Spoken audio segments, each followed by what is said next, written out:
What's up, guys? Welcome back to the ABNC show. My name is Zane Hashmi, and I'm joined, as always, by my co-host, Josh Sharp. Josh, how you doing, man? Dude, I'm doing well, man. I bought 64 Reese's peanut butter cups today.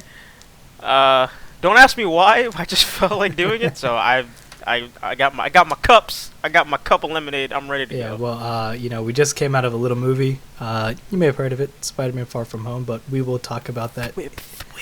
we will talk about that in a little bit. We record on Tuesdays, so some breaking news dropped a couple hours ago, which kind of shocked us.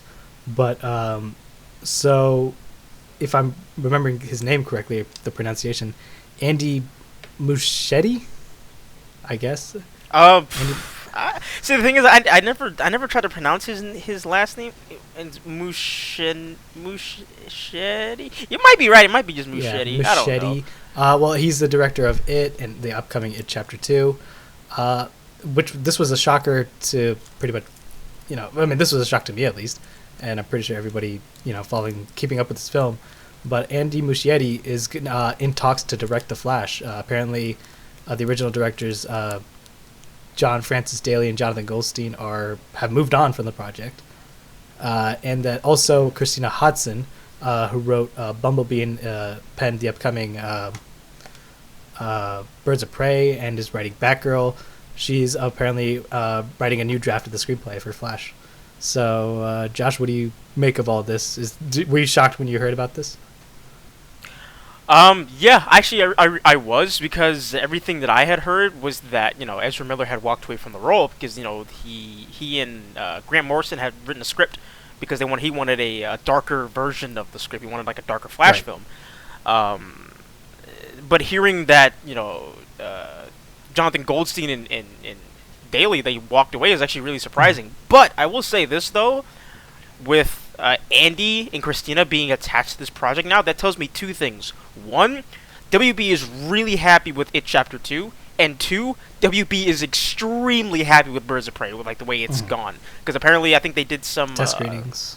Screenings, and like they say, like Black Mask is like one of the greatest DC villains like put to screen, which is a crazy thing for me to hear. Like apparently, of course, Margot Robbie's killing it as Harley Quinn. So I'm more interested in this movie now because I guess I don't know.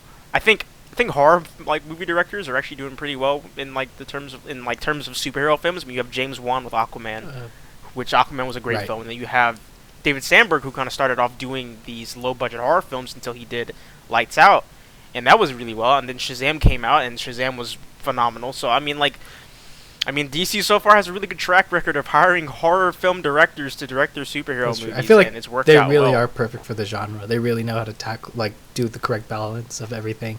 I wonder why that is. I have no clue. I think it's just like why horror directors in particular. I have no clue. Are like these like perfect. They just bring like a sense of touch to it, and it's kind of perfect. Like it just kind of makes sense in a way. They just have that instinct of, when you're directing horror, like when you should do a scare and when to move to the lightheartedness. And I feel like for superhero films, you got to know when to balance emotion and character with action and scale and everything.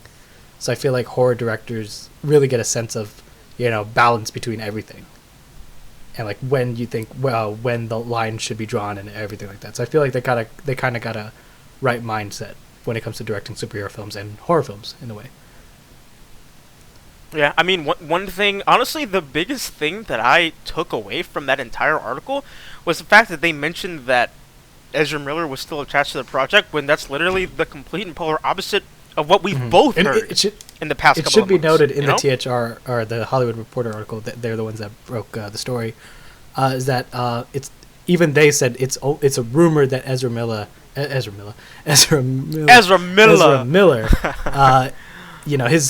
role as the Flash is still up in the air, although he could, But, one thing that's for sure is that the script that he wrote with Grant Morrison, Warner Bros. Didn't like it. They threw that out. And it'll probably come out at some point. Like, though, I think probably whether he ends up, being replaced or something like that, we'll find out what that script, had. We'll find out eventually because we always do eventually. It'll come out. But Yeah. do you think Andy Muschietti is a good pick for the Flash? I mean, really, I can only base it off of it because I haven't seen any of his other movies, and I'm not even sure if he has directed another. He did. He has. I think. Let me check. Yeah. He did. Okay. Yeah. I don't know any of his other movies. So, I mean. To be fair, with It Chapter 1, he really like we mentioned earlier. He balanced humor between the kids and all that with the horror of the clown, Pennywise. So he did that really well, and I think he could do something like that. Like what I said earlier, horror directors know how to balance, scale and scares, and for superhero films, it's scale of action scenes and characters. So I'm really curious to see how he tackles it. He directed a movie called Mama, which I've. It Chapter 2 and Mama are like the only films in his filmography. Yeah, the first one, Mama, and then he's got some short films. Yeah, so I mean, like, he's extremely new to Hollywood. But the thing is like, just because they're new doesn't mean they're not capable of handling a film of this caliber. I think David Sandberg did only 2 films or 3 films before Shazam. Yeah, I think because he started out doing short films on YouTube, and then I think Lights Out was a really low budget horror film. I think like 30 plus million, something like that. And of course, to people like us, 30 million is not a small amount. But in Hollywood, in Hollywood term, that's a really small budget for a film. And then he was given Shazam, which was 100 million or 100 plus million, and then he knocked it out of the park with that. And they're gearing up to do a sequel. So. Who were the Russo brothers before Winter Soldier? They were doing. They directed episodes of Community and Arrested Development, and then I think they did one movie before that, but right out of the gate from TV, they did Winter Soldier. Yeah, so I definitely don't like. I understand like using a filmmaker or directors like past films as proof whether or not they're capable of handling a film, but we have proof for Marvel and DC that you don't need to have these phenomenal track records in Hollywood with all of these critically acclaimed films in order to be a successful filmmaker. You just need to be able to tell a good story. Yeah, so I'm super keen to see how this all works out. I'm not really worried at all. Oh, I just wish we find out some damn information about who's playing the Flash. Just give me that. I'm just kind of curious, and I don't think the THR article mentioned this. Like, why did Goldstein and Daly move on? Like, why did they leave? They said they voluntarily moved out of the project. I don't know what that means. This is my own speculation, just based off the information that we've gotten in the past couple of months. I guarantee they weren't very happy that Warner Brothers allowed Ezra Miller to hire Grant Morrison to write a script, because Warner's already said that they loved the director's script, and that's what they were going to go with. And then Ezra Miller kind of went behind them and was just like, yeah, no, I want this film. And they were like, all right, well, give us a script. They're like, wait a second. We just did all this work, and you're going to let the actor write the script? Like, what is all that? If I was a director, I'd be upset about that's true. that. And the writer, so I guarantee they really rubbed the... Yeah, I'm like, I guarantee they probably rubbed them the wrong way. And they decided to, peace out. But, yeah, it does kind of suck, though, because I really enjoyed Game Night. I didn't like Vacation that much, but I really dug Game Night. And I thought they were a pretty interesting choice for The Flash. And, yeah, I guess, that whole Ezra Miller, Grant Morrison debacle with, debacle just kind of rubbed them the wrong way, which kind of sucks. I would have loved, Yeah, I mean, because this is something that you had mentioned like a while ago, like in the chat or whatever, or you actually, I think it was on the podcast where you mentioned how you feel like Ezra Miller was the reason why this project has been delayed so many times. And this, of course, we're not saying that them leaving was Ezra Miller's fault, but like, I don't know, like I'm starting to feel like he's trying to pull rank. Yeah, I feel like he really wants it to be something, and it's kind of rubbing whoever Warner Brothers hires the wrong way. Like, how many directors has this movie gone through? It's a Flash movie, for crying out loud. It's gone through so many directors. I don't even want to like sit here and list them because there's too many. Do you think? It's just too many freaking. Do you think directors. Muschetti's gonna stick? That's the question. Oh, we can certainly hope so. I mean, I would prefer him to stay because I want a Flash movie. The Flash is actually one of my favorite characters. I love the Flash, and you know, he's been kind of done dirty in like live action so far. So I feel like please, can we please get a director that sticks and get a script that everyone loves and just just get this ball rolling? Because I think that they're pushing for a January 2020 shoot date, and that's relatively close, especially since you just hired a new director and considering the fact that Andy Muschietti is still working on a movie right now. Yeah, so I mean, it's gonna have to have a really quick turnaround. But I mean, I don't think it's gonna hit that date. I really don't think so. Another delay. What a shocker. Yeah, but who knows? Maybe this has been in the works for a while. Maybe this has been, maybe Andy Muschietti has been talking for literally months now. Because when we hear about it, it means like this has been happening for a little while now. Like this decision did not come today. It was probably it has been in the works for a while, but because the last that we had heard officially was Ezra Miller writing that script, and then once that happened, we heard nothing, just crickets, and nothing but rumors and everything. Yeah, so I'm guessing that week that he submitted the script, they probably made their decision, which is like no, and then they kind of just like, yeah, we're just gonna scrap the whole thing and start because I'm pretty sure when they heard that Ezra Miller was writing a draft, like he didn't like the Goldstein and Daly draft, like Goldstein and Daly probably was like, wait, so you don't like you're about to be in a movie that we're gonna direct you in, and you don't like our script, so we're out of here. Excuse me. I mean, like I said, I'd be upset. Yeah, I would be too. If I were a director, I'd be like, what? So I hope they move on to better and exciting things, and I hope Muschietti sticks, because we needed a Flash director that sticks for like at least 6 months. But that'd be nice. Yeah, that would be nice. But let's see where this goes. There's so much drama around the Flash. We're crying out loud. This should not be that hard. But it is what it is. All right, let's move in to the next topic. Like I mentioned earlier, today we saw a little movie. You might have heard of it. It's about to break a bunch of records. Spider-Man: Far From Home. So first, we're doing a non-spoiler, review. So if you haven't seen the movie, we're not going to spoil it, but we are going to talk spoilers in a little minute. We'll let you know. So just keep your ears peeled for when we're going to start talking spoilers. There's time codes in the description below, so you can skip to the next story after that. But for right now, this is the non-spoiler review mini discussion. So let's get into it. Josh, what did you think of the movie without spoilers?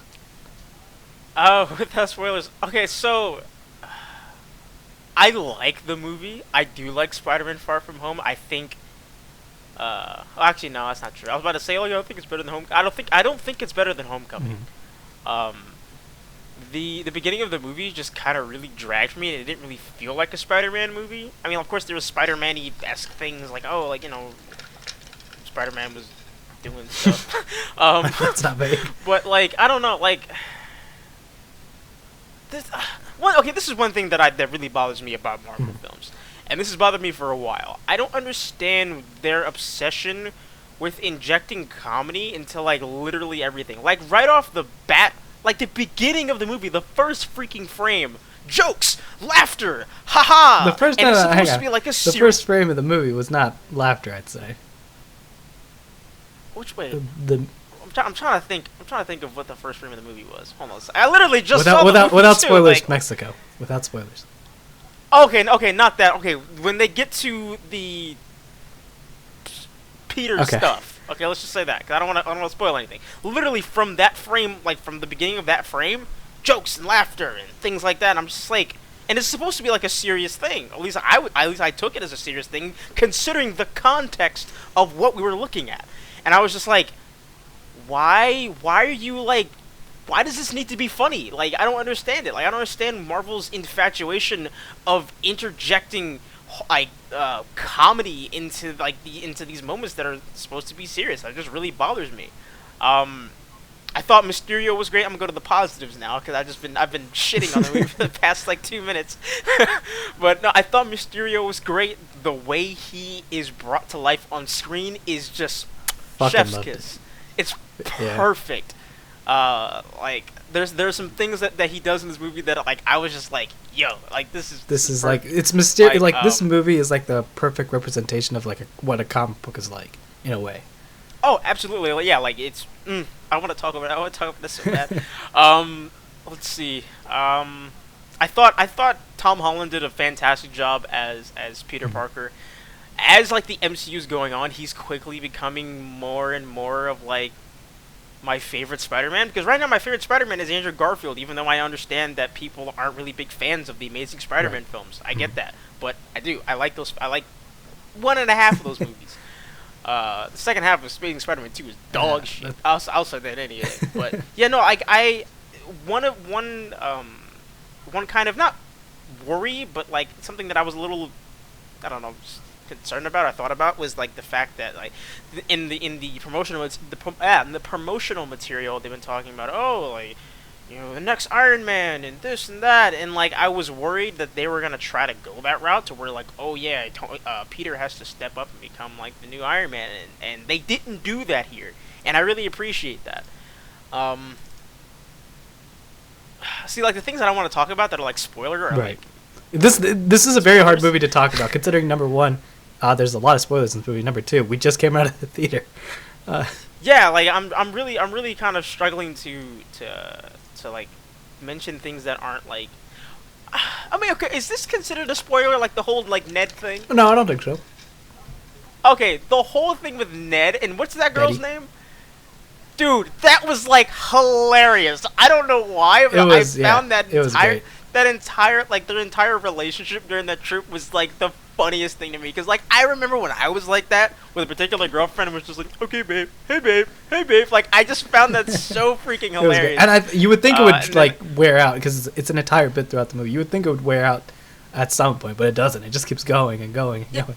yeah, no, I like every single time they were on screen, they're like being all like lovey-dovey, and he was just like super whipped or whatever. I was just like, this is hilarious. Like I just found it so funny because it was relatable. Like, oh, look at that. Let's see what else. I will say this though, like I'm pretty sure everyone who's seen Far From Home has seen Avengers Endgame. Oh yeah, you have to like, see Avengers Endgame to see this movie, pretty much. yeah, but like you can tell that the death of Tony Stark didn't just affect people in the United States. Like it was a Worldwide thing, worldwide yeah. thing. Like literally I think every establishing shot or every other establishing shot, there was like a mural of Iron Man. It didn't matter what country you were in or wherever they were. You always saw a mural of Iron Man, and you could like feel his that he's not there anymore. And I just found that really really interesting, because it's the character that kickstarted the MCU for it to become this huge thing, and he's gone, and you feel that. And you see Peter kind of wrestling with it throughout the entire movie, and that's all I'm gonna say from that now, because I don't want to get into I feel like I'm tiptoeing I on some I stuff. fucking love this movie with all my a lot of people are saying the first half is but the second half is great, is phenomenal. I love. I would Yeah, agree with I that. love the first. The first act was very much was very much in line with what we've seen in Spider-Man: Homecoming, and Spider-Man: Homecoming. I'm gonna say this right now. It's in my top 5 MCU movies probably. So I very much love the tone, but there's a certain point in the movie, and like it's about halfway through, like it just shifts, and like everything's like, oh, okay, we're here now. Like it's like Mysterio is probably like this is like something I've been wanting to see for like 14, 15 years, like on screen, like so many crazy ass shit like happening throughout. But we'll get into this spoiler discussion. Jake Gyllenhaal was phenomenal. Tom Holland is probably my favorite Peter Parker Spider-Man. He just embodied the role, and I really do think this kind of is a great ending for Phase 3, in a way. Like this is very much an extended epilogue for Endgame. I think like it deals with the death of Tony Stark. Endgame really does play the ending of the ending of Endgame really does play a part into Peter's journey throughout the film, and that really affects who he is throughout the movie and who he could become. And I just loved how he feels like this isn't really a spoiler, it's kind of in the trailer, but he's like, the world needs a new Iron Man. He doesn't want to be that new Iron Man. And so, in a way, we really start to see Spider-Man come into his own in this one. And I like I said, I really loved it. I want to talk spoilers, but do you have any other non-spoiler, points you want to make? I will say this, Peter kind of dealing with the death of Tony Stark and kind of like the pressure that came with being a superhero around this time, and people kind of looking to looking for someone to kind of take his place or fill his shoes. Like when he was standing in, this is not a spoiler, but when he was like standing in front of like those people and he was like kind of like freaking out, it gave me like heavy like Iron Man 2 vibes. Oh, yeah. Like when Tony had like PTSD you mean Iron Man 3? Through like all the stuff he went through in New York, like it gave me those vibes, and I was just like, wow. I was like, man, like he's really going through it, Like I was just like, I just really like that. And so. I thought the humor. I mean, I really appreciate the humor. It's like nice and very like funny. Like Marvel, like these are very much popcorn movies. Like you're gonna have a good time regardless. So I really dug the humor in this movie. Like I said, the first half. I thought the humor was way too much. Like they put it in places where it didn't belong. I mean, humor is subjective too. So yeah. I mean, it's but Yeah, there's no right or wrong way to do humor. It's all about it's all perspective really. But I was with Jon Favreau is great as Happy Hogan once again. He always brings his A game. I love the Happy Hogan character. And there's so many like nice conversations between him and Peter that really just like touch you right there. No, not that way. In the heart. They touch you right in the heart. They touch you in the heart. Nowhere else. There you go. Nowhere else. Nowhere else. But for me, Mysterio like almost stole the movie for me without going to spoilers. Jake Gyllenhaal was fantastic, as always. Oh yeah. Yeah, no, Jake Gyllenhaal is definitely one of my favorite actors, and I remember I think I mentioned this on the podcast, or I mentioned this in the chat or whatever. I was just like, man, I just feel like Jake Gyllenhaal is just too good for this Mysterio role. But like, no, like he brought it. You guys have no idea if you have not seen this movie. You have no idea. Like they, I'll just say they did it right. They did it right. They got it. And the fishbowl works, guys. The fishbowl works. Freaking works, man. Who would have thought back in like 10 years ago, like, yo, they're gonna have Mysterio on a Spider-Man film, and he's gonna have a fishbowl head, and it's gonna look nice, and like, stop lying. Like, that looks so good, man. Great. I loved it. But all right. So we liked the movie. That's non-spoilers. Let's get into the spoiler discussion. If you've not seen Spider-Man: Far From Home, we're talking about other topics. Just check the time codes in the description. Just jump to one of those. But you've been warned. If you have not seen the movie, just click away or something. I don't know. But let's get into it. The spoiler discussion for Spider-Man: Far From Home. Fucking Mysterio and those fucking illusions. I've been wanting to see those for 14 years. They were the best scenes in the movie. By far. Like I was hoping you would mention that. Like that was by far my favorite sequence in the movie was the illusion sequence. Just like it was just really so well done. It was like trippy and everything. Like it was trippy and like it was like it was just really well done. That's really the best way I can like put it. It kind of reminded me of that the sequence in Doctor Strange when the Ancient One kind of sends like puts your thumb or sends Doctor Strange on that trip, and like it was just like beautiful. The Iron Man grave and then Iron Man coming out of the grave. That was a little bit creepy. Yeah, no, I was really. The thing is, I knew that they were gonna do something like that. Like they were gonna have some sort of like Tony or Iron Man-esque like dream thing that they were gonna throw into the movie. And like those piles of Spider-Mans, everything was nuts. And like the fake outs of like what's real, what's not real. It like messing with Peter's mind. It's something. It was messing with my mind. You think the bit's over when Nick Fury shows up. Nope, it keeps going and going and going, and then. Yeah, he shoots Quentin Beck in the back, and everybody shows up, and I was just like, dang, I was just like that, and then he's just like, nah, it's still an illusion. It's still going, and he gets hit by a train, and I'm just like, yo, man, okay. And the way he in the tunnel towards the end of the movie, in London, when he's fighting off the drones, like he's trying to push through the illusion. That scene was awesome. Like I fucked with that scene so hard. Like you want to know what? The scene visually was great, but you know what really pissed me off? All right, come on, Peter Tingle. Oh, fuck that. Just call it the Spidey sense. Jesus Christ, why do you have to turn it into a joke? Please stop. Like, that'd have been perfect time where he was just like, all right, you know, like, I'm gonna name this thing. Like, no, I'm not gonna keep calling it the Peter Tingle. That's so stupid. Who wrote that? The writers. Stop it. Don't do that. That's bad. Yo, come on, Peter Tingle. I didn't mind it. Like, it was cute. It was cute the first time when his aunt said it, but like, come on now. Like, please stop. Just call it the fucking Spidey sense, whatever you want to. Yeah, I love. That's another thing. The comedy, right. damn it! Stop it. You know, Jesus. when I did like they kind of did the twist towards the middle of the movie. Like I said, like right when the twist comes that Mysterio is in like it's a fake out and everything in the bar. Right when Peter gives his glasses gives the glasses to Mysterio, like right when that moment hits, it kind of like shifts the entire movie in a way. Like it becomes like awesome, and like you learn about the plan. Like you learn, oh, get this ridiculous costume off me and everything. Yeah, although I would say that scene was just like exposition out the ass. Oh yeah. Like I felt like it went on just a little bit too long, and it was just, I don't know. Like I got a weird vibe from the scene. Like I understood the reasoning for the scene. You know, explaining. You kind of had to explain, what you had to explain to the common yeah. audience, like not the common audience, but like the non-reader audience, like what's actually happening. Like why is Mysterio doing this? In a way, he's a master illusionist. Yeah. And I thought using tech, like Stark tech and everything, was a pretty cool idea.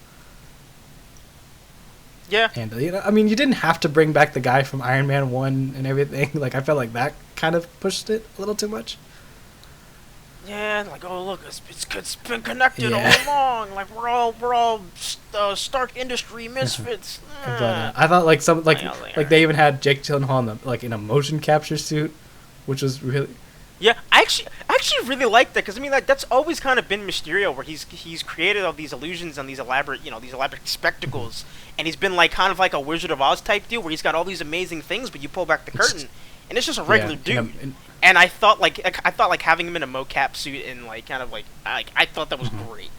Like when we say that Mysterio was done well, like he was done. He was done perfectly like in terms of the modern day. He was done perfectly.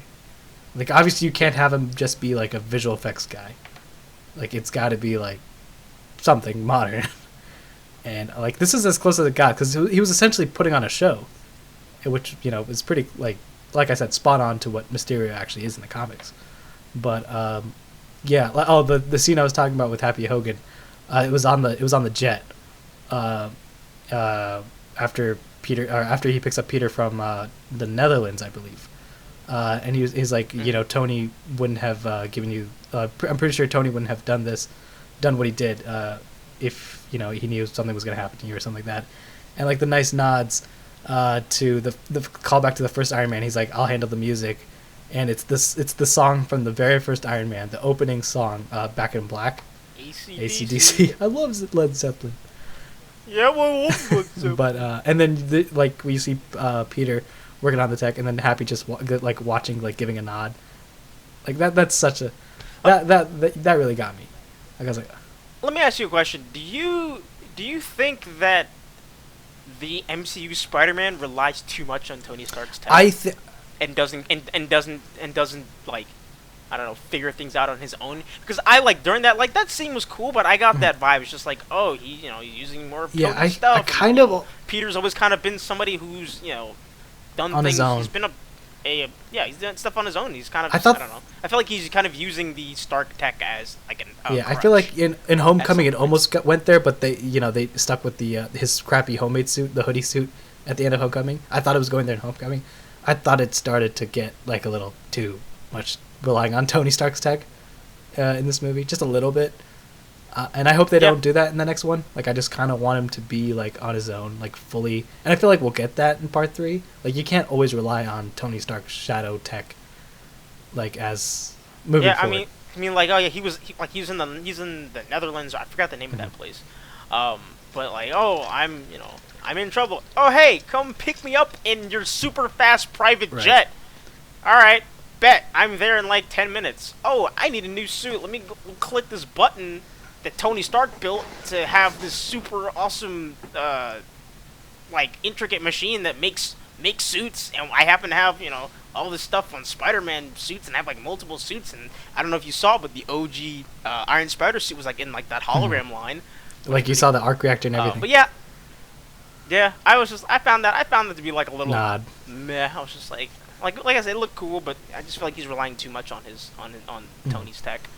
I mean, I thought also one thing I really appreciate about it, like in. Let me ask you a question. What did you think of the whole like MJ? Yeah, I was just about to get there. In Homecoming, because for me, it kind of like came out of nowhere, because like there was no hints in Homecoming that he had feelings for her, and then he just pops up, bam, yo, dude, I really like MJ. Like, where did this come from? I thought MJ's.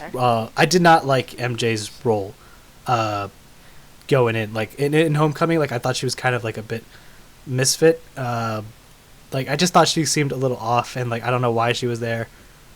Sorry guys, I'm still trying to connect to Josh here, but yeah, like I said, I did not really get why a big star like Zendaya was playing such a weird character in Homecoming, but coming into Far From Home, like even though I felt like the relationship kind of felt a little forced just because now she was MJ and everything, I thought I kind of got what her character was. She is that socially awkward character.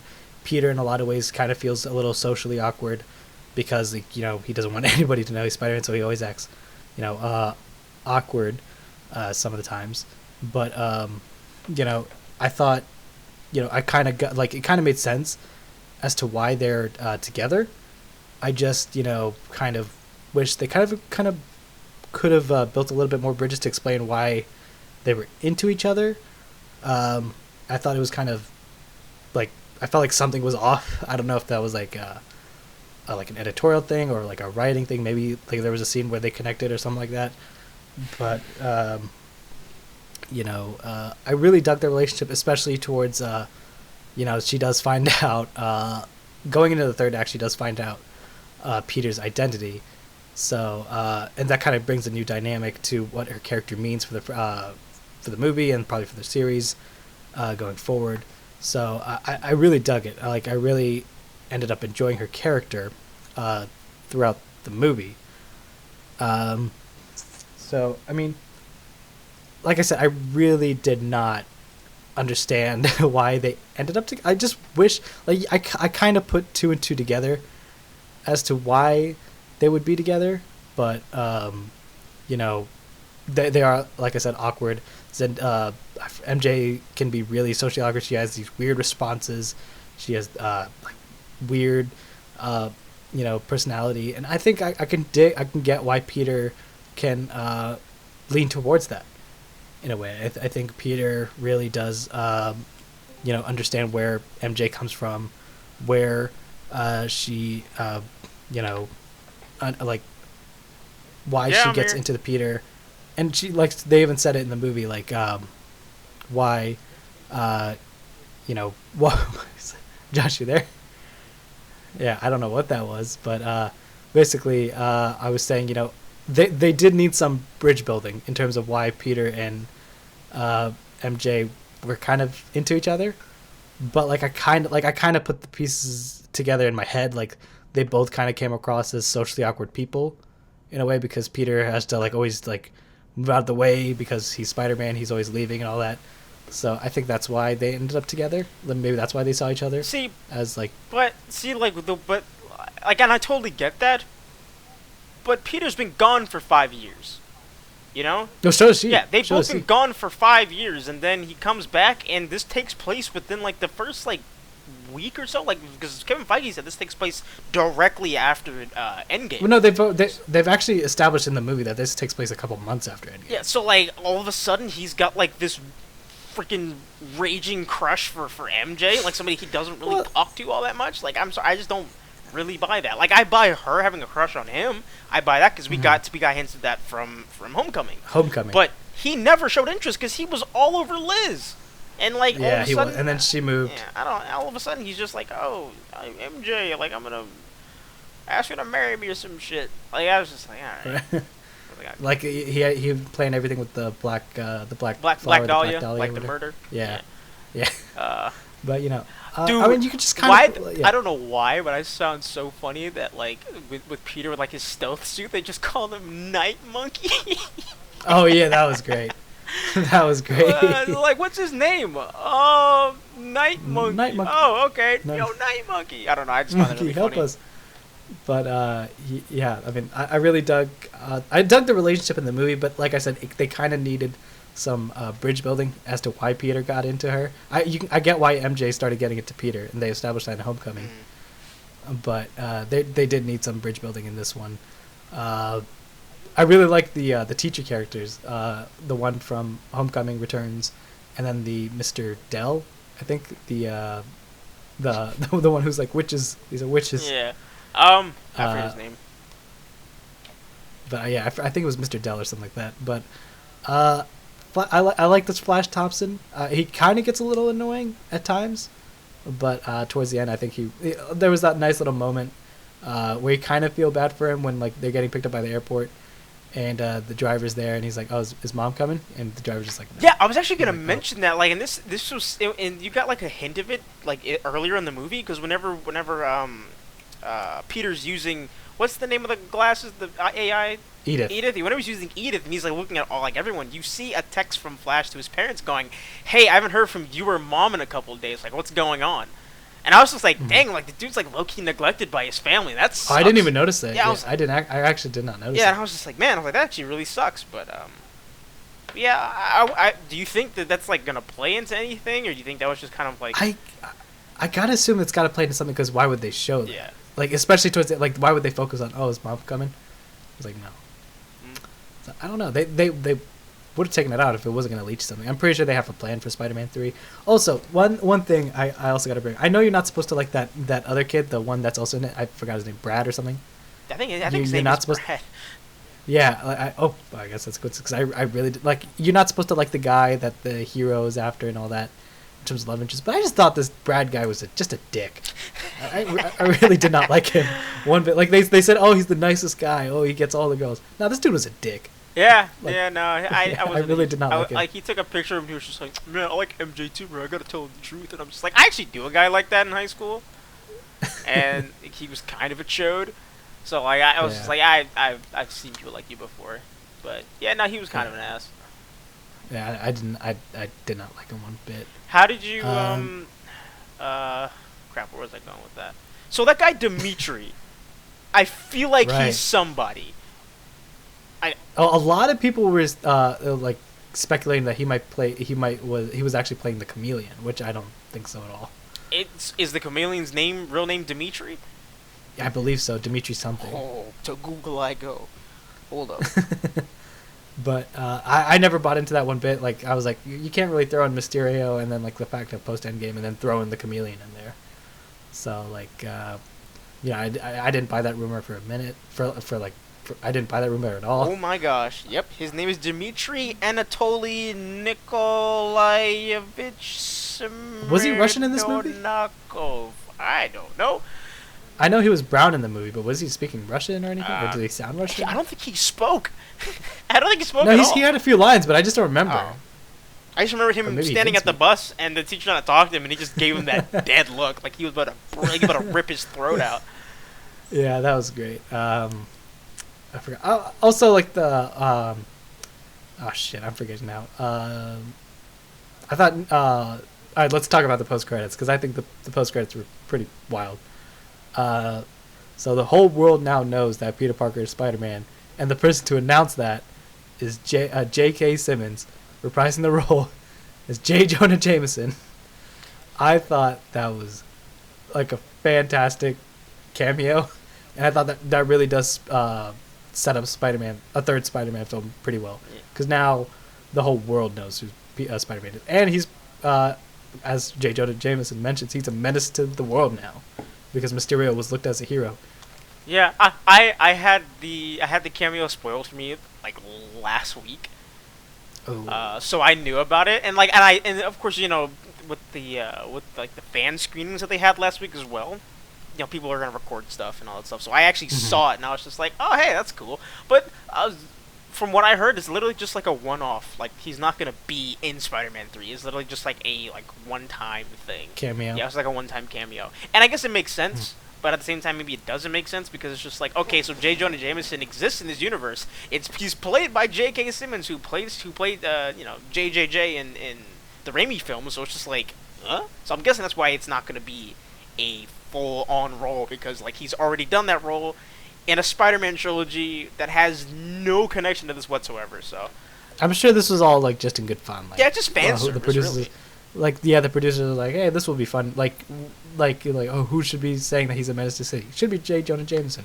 Who should we get to play him for this one quick scene?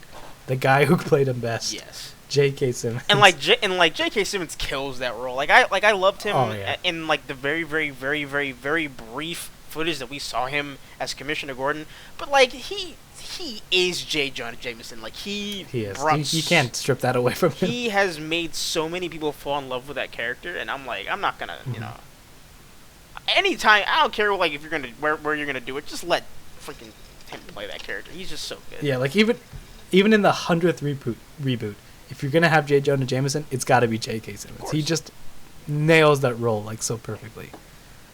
But that was a fun little surprise, and I think that it does set up Spider-Man 3. And I guess I just noticed Spider-Man is really the only Marvel hero in this cinematic universe to have his secret identity. Everybody knows each other. Everybody knows who Captain America was. Everybody knows who Falcon was. Everybody knows who Bucky was. Everybody knows who Iron Man was. Oh yeah, from the very first Iron Man movie, nobody really had a secret identity except for Spider-Man. So that's kind of taken away from it, and now he's branded as a villain, which would be very interesting for Spider-Man 3. But also, in the second post-credit scene, it's revealed that Nick Fury was not Nick Fury at all. It was the Skrulls from Captain Marvel. Yeah, I know it feels like I've been shitting on this movie. I really don't. I'm not really shitting on it. I actually had a lot of fun with this movie, but that is such a stupid post-credit scene. I'd rather take that. I'll be honest. It was an okay post-credit scene, but I'd rather take that one, like the Skrull one, than an ant playing the drums. It's not the worst. Let's just admit they're both freaking stupid. I mean, like, does after everything that Nick Fury has been through, I know he's been through a lot. Does he really seem like the kind of person that's gonna be like, all right, well, hey, you two Skrulls, pretend to be top secret government officials working with Mysterio and Spider-Man and have access to all of this government stuff while I go on vacation. A guy who eats, sleeps, and breathes espionage. Does it really seem like he would do something like that? And then you find out that he's like hanging out with the Skrulls on some like distant alien planet? What? That's so stupid. Looking for his shoes. That's so I understand. Like, I don't care how big of a Marvel fan that somebody may be. You have to admit that is so dumb and completely out of character for Nick Fury. Mm-hmm. I didn't really dig it at all. I thought they kind of hinted throughout the movie that something was a little off with Nick Fury, or not off, but like you could tell like it wasn't. I thought it would just be one of Mysterio's illusions. Mm-hmm. Nope, it's the Skrull from Captain Marvel. Yeah, I really do think like it wasn't a bad post-credit scene. It was very much like a throwaway one. Yeah, because I mean, like some of the things that Nick Fury said, like it doesn't make sense that he was a Skrull. Because like remember he was talking to Spider-Man. He was like, "Bitch, please, you've been to space." How would that Skrull know that? Yeah, no clue. Exactly. Like come on. Like, where's the continuity? Where's the? I don't know. Use your brain, please. That made no sense. Mm-hmm. Yeah. And also, maybe it was. Mm-hmm. Oh, sorry. Go ahead. No, I was just gonna say this about. It's gonna tie into Captain Marvel. So when Captain Marvel came out, one of the people's biggest problems with Captain Marvel was like, okay, yeah, the Skrulls are normally bad guys, and they're in this movie they're kind of seen as like refugees. They're looking for a new planet, and they're like, okay, well, since Captain Marvel took place in the past, maybe in like the present day MCU they're bad. Nope, they're hanging out on Earth, taking over for Nick Fury and Hill, and then freaking Samuel Jackson is chilling with them on a planet. Like, no, they're still good people. So I don't understand how like Secret Wars is gonna happen or anything like that. So well, I don't know. Maybe like I've always thought for a while, like when they announced that they were introducing Skrulls in Captain Marvel, like I never like a lot of people like jump to the conclusion of Secret Wars. Secret Wars is happening. Secret Wars is confirmed. I never really saw it as that. I really just thought that the Skrulls were mainly going to be used in Captain Marvel, and whatever storyline they had in Captain Marvel for the Skrulls, that would be it for the Skrulls. Like, I just kind of saw it as that. I didn't. I would never think in my mind that Marvel or Disney or whoever would want to do a secret invasion, storyline for the movies. So I like when it was revealed that they were good guys. I was like, okay, so this kind of put the nail in the coffin that we're not going to get Secret Wars, and I'm not really mad about that. Like I'm fine with it. But I get like how you'd want Secret Wars for a movie like a storyline fans have been wanting to see for a very long time. But I don't know. I just never saw it as that. Like I just like in my mind, I was like yeah, secret invasion's probably not going to happen. Probably not. Yeah, well, I mean, the Russos are going to be at Comic-Con in a couple weeks, so I don't know. Maybe they'll watch you say that, and then like in 2 weeks, so, like Secret Wars. You're like shit. I mean, yeah. Look. If they do Secret Wars, Secret Invasion, I'm down for it. Don't get me wrong. I'm not bashing on the idea of it. I'm just saying like I never saw it. I just never saw them doing Secret Invasion. Then again, I do want to point out I never saw them do, Civil War. I never saw them bring Thanos to life. I never thought we'd see Mysterio on screen. Here we are today. Mm-hmm. So anything's possible. Anything's possible. Anything's possible. Anything's possible. So I guess final rankings. I guess where does this rank in your personal MCU list, and what would you give it out of 10? In my personal MCU list, it's probably it's in the middle, but it's toward like the upper middle.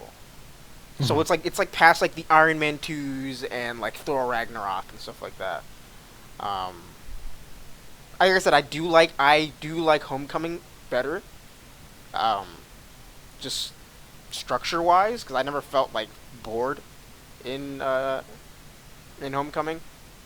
Mm-hmm. But I think I gave like a 7 out of 10, something like that. Mm-hmm.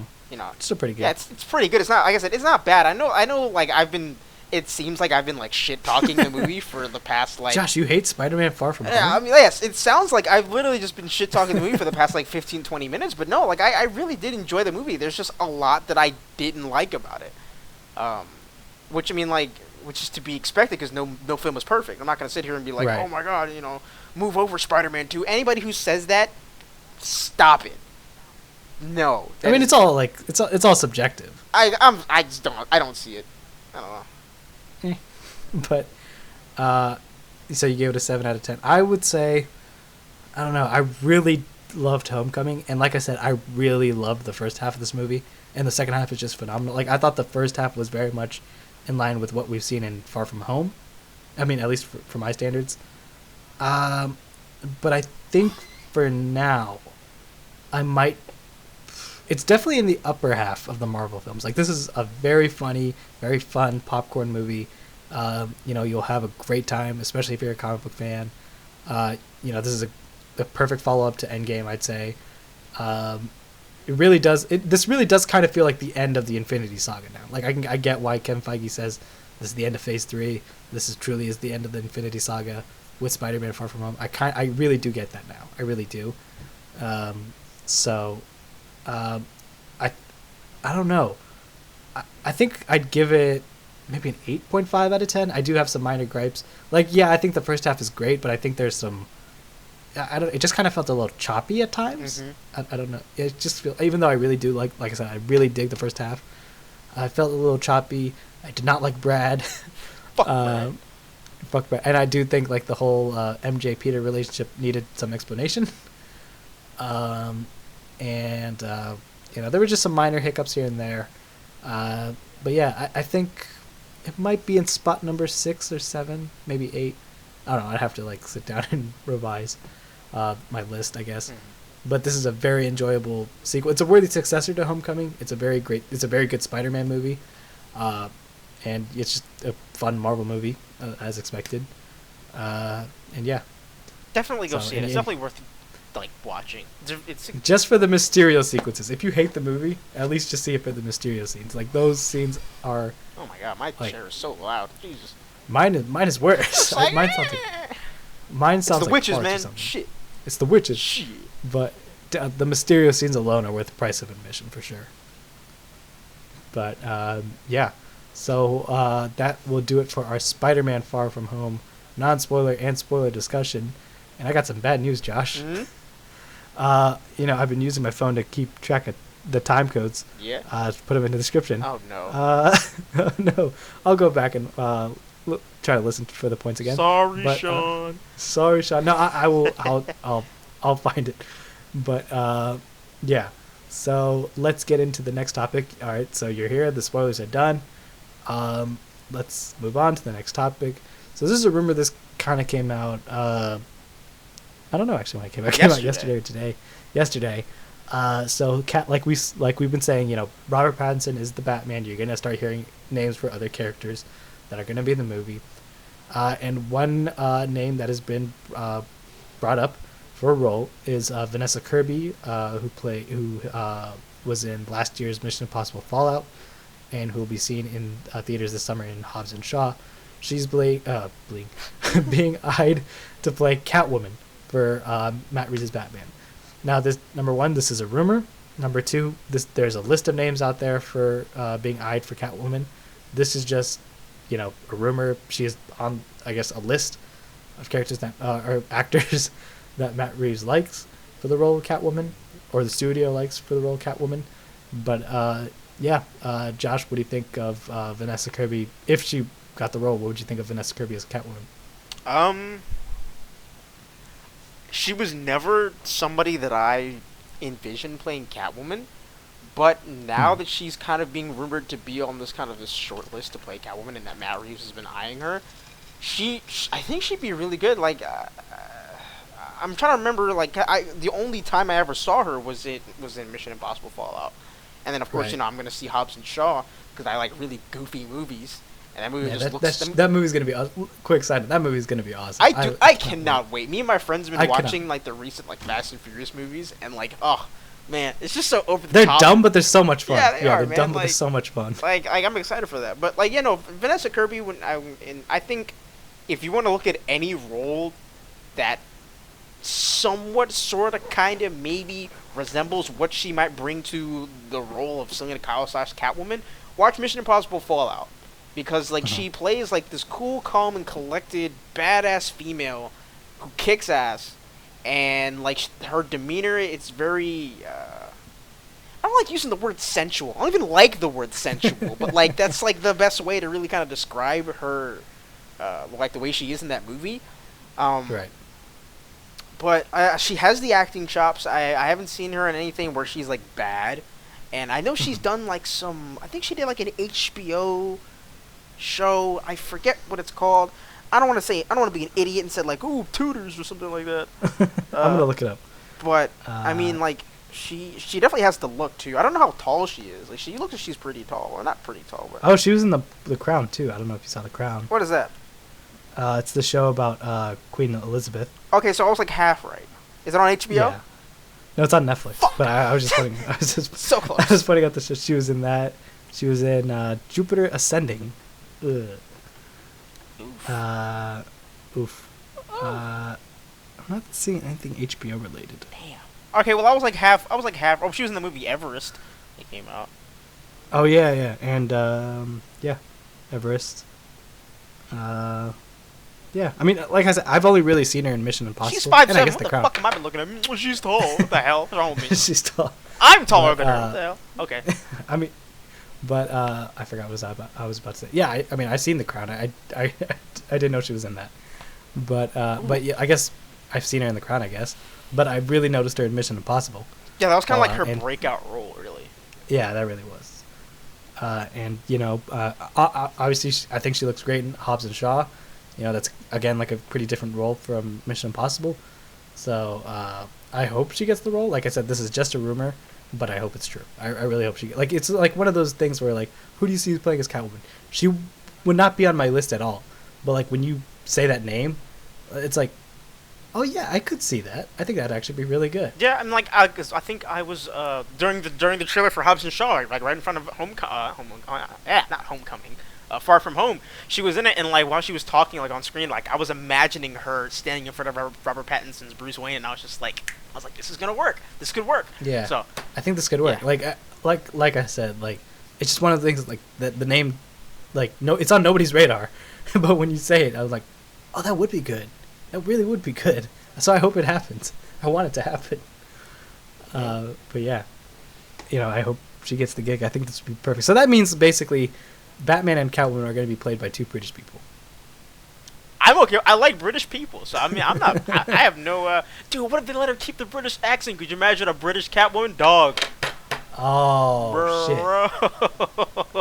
Oh man, that would be good. That would be a very happy camper. I'm assuming. No, I gotta assume they'd probably keep her in Gotham. Like she'd keep her from Gotham. Like, she's gonna come from Gotham, literally, from the beginning. I think. Dang, that's. I don't know. You never. I don't know. I'm holding out hope for British Catwoman. # British Catwoman. Maybe a British Batman. Maybe. I don't know. I don't know. I am the night. I am Batman. Oh God. It's probably gonna be it's gonna be American. Don't worry. Just imagine an American James Bond. That's like that equivalent. Well, it's like Mission Impossible then, pretty much. Okay. Yeah, you're right. Yeah, you're right about that one. All right. Yeah, I mean, look, Batman's probably gonna be American as always, but I think you could do Catwoman as British. I think that could work, but more than likely they're gonna keep her American as well. That's my guess. All right, let's go straight to Sandman. Sorry, Kevin Feige. So I mean, we're all on board for Vanessa Kirby as Catwoman. So let's move on to our final story of the day. A Sandman series is in development over at Netflix. I brushed over this article because I was pretty busy the other day when this broke. But Josh, do you know anything else about this? I know this is a pretty big deal. Yeah, so, and that's funny. It's something I was gonna mention when you asked me like what I thought about it. I know absolutely nothing about Sandman. All I know is that this is a property that DC and Vertigo have been trying to get made for years. I can't tell you how many shows and like movies that they had planned. I know most recently, before them kind of ordering a full season for Netflix, is Joseph Gordon-Levitt was actually attached to a Sandman movie to write, direct, and star as Sandman. Sandman. Like he was gonna do everything, and of course in typical DC fashion, it got stuck in development hell. Some disagreements with the script and the direction of the film and things of that nature, and then it of course ultimately fell apart. And this happened back in, I believe, 2017, if I'm not mistaken, and we hadn't heard anything about the project at all, whether or not it was going to be moving forward, if it was canceled completely, what they were going to do. And then lo and behold, we find out this week that they're going to create a Netflix series, and I think it's 11 episodes. They ordered like a full 11 episode season, and I mean, cool. Like I said, I know nothing about Sandman whatsoever. Yeah, I mean, all I know is that I know he's like travels through dreams or something like that. Yeah, he's like super powerful, like mega powerful. So I think the budget's gonna have to be pretty high for a series like this, and I think Netflix would be the perfect place to do it. They got the money.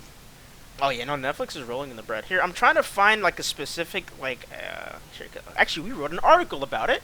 It's up on the MediaByte.com. It's plugging the MediaByte.com. Yeah, look at that sweet plug.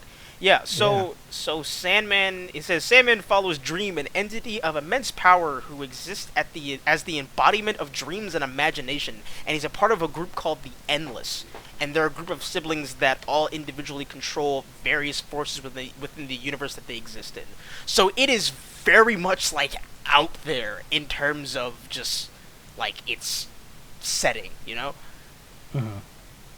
That it just sounds like it is a Vertigo property, so I mean it makes sense for it to be completely out there, for it to be completely out of the. I'm just surprised Warner Brothers wouldn't be doing like this type of show for their own streaming service. Well, they got their own issues with the streaming service, so I mean, whatever. No, not DC Universe, but like Warner Brothers. Oh, like the Warner Media streaming service. Okay. Yeah, that one. I'm surprised they would let it go into Netflix. Yeah, it says the series begins with Dream being Dream, I guess, being the main protagonist, being wrongfully captured in a prison, escaping after 70 years, and embarking on a journey to reclaim his throne as the King of Dreams. Dude, This sounds like so out here. it like really so out there. does. Oh man. But yeah, I'm gonna see it whenever it comes out. If it's gonna be on Netflix, I still got my subscription. I'll tell you what though, like DC kind of partnering with Netflix is a really great sign. It's, you've got Sandman that's coming out on Netflix. You've got Titans that airs on Netflix. Once the season is over, and I'm not sure if Doom Patrol is gonna go on there. But like, hey, like if this whole DC Universe thing does an app, just why not just try to like make a deal with Netflix, because Netflix is gone with all of the Marvel Netflix shows are over. Like that partnership's kind of over and done with. So it's just like, hey. Netflix might become a viable platform for DC to kind of pump out some new products. I kind of wish that was the case, but if I were Warner Brothers, I'd keep it in your pocket, just like save it all for the Warner Brothers streaming service. Yeah, but the thing is, like, are we even sure that like WB wants it? Because like this streaming service is by DC. I mean, of course, Warner Brothers plays a part in it, but No, I'm saying, like, I think, like, why would they? Like, for Titans and Doom Patrol, like, I feel like they should integrate it into the Warner Brothers streaming service, and including Sandman, the upcoming Sandman. So I don't know. I think the creator of the comic is actually working on the show, which is a great thing. Yeah, Tanner wrote up the article. Shout out to Tanner. Sandman creator and writer Neil Gaiman both serving as executive producer. So he... Oh, and David Goyer. David S. Goyer, who is just like, he has his hands in everything. Yeah, he's got his hands on Krypton. He worked on the Dark Knight trilogy. He wrote Man of Steel. I think he did a little bit of work on BVS. Yeah, and also Alan Heinberg, who wrote Wonder Woman, the very first Wonder Woman. The very first Iron Man film. Yeah, he's gonna be the showrunner and the writer, with David Goyer and Neil Gaiman. So the three of them are the ones working on the show. I think that's an interesting pairing. Yeah, no, for sure. I mean, the comic writer, yeah, David Goyer and Alan Heinberg, all have had hands in obviously DC genres. So I think, I don't know. This just sounds not goofy, but like dark and twisted as hell. So bring it on. I'm down for it. Yeah, we probably won't hear anything much after this. We probably won't hear anything until like maybe the end of the year when they're like casting and doing like pre-production and stuff like that. I just wonder because like just based on that description of what the Sandman comics are, like it definitely seems like it would be like a very visually heavy project. So I'm just hoping that that Netflix gives them a budget that they can actually work with, where things don't look like doo-doo, So. Well, I mean they just showed off some pictures for the upcoming The Witcher. That looks pretty good. Yeah. Like in terms of budget, like it looks pretty high in scale. Well, the thing is also we're not looking at any of like the monsters and like griffins and weird shit that's true. In The Witcher. But they've the Stranger Things has proved in terms of scale that Netflix can handle scale. Lost in Space, I think The Crown is pretty big in scale in terms of the production value, and other weird shows that Netflix does, they go all out in terms of scale. So I don't think they'll hold back on something like Sandman, even Umbrella Academy, which is weird as hell. Umbrella Academy is a very strange show, like Poe, the little monkey. Yeah, as the dean or whatever. I think or like the butler or some weird shit like that. Yeah, I kind of forgot what his role was, but Pogo. Yeah, I said Poe. It was Pogo. Pogo. Like the stick. Yeah. Nice. But yeah, I think I'm on board for this. I'm on board for the show. Heck yeah, dude. All right. So we don't know much about Sandman, but we hope to learn some more in the show. So that will do it for us of this week's episode of the ABNC show. Josh, where can people find you on social media? You can find me on Twitter at Really Sharp. Make sure you follow the Media Bite on Twitter as well, at The Media Bite. Must also follow the Media Bite on Instagram using the same name. You can also find me on Instagram at DCU News, and of course, check out themediabite.com. We got like news articles and editorials and reviews and exclusives and scoops. like just a buttload of podcasts. You can just listen to varying opinions of different things like Star Wars and comics and all that cool stuff. So definitely check out. We just launched a new show, Comics by Coffee, featuring Alex, our good friend of the Comics show, Alex Batts. and coffee. Oh, I thought it was Comic Spike. No, it's oh yeah, it's and, Comics and it's Coffee. and coffee. Sorry. Comics and coffee. Yeah, hosted by Yeah. Alex and Evan. They are both comic fanatics. We also have the Republic Outpost show. Or I think that's it. Republic Outpost Radio. Jesus. Radio. That's hosted by Sean and my buddy Nathan. Sean's my buddy too. Good I don't know friends why to I the said show. that. Yeah, just so like we've got a lot of content on the site. So definitely do us all a favor, check it out. Comment, all that good stuff. So yeah.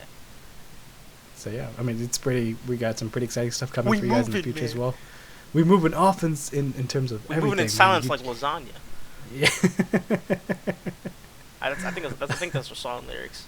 But no, go ahead, Zane. You can talk now. I'm gonna stop talking now.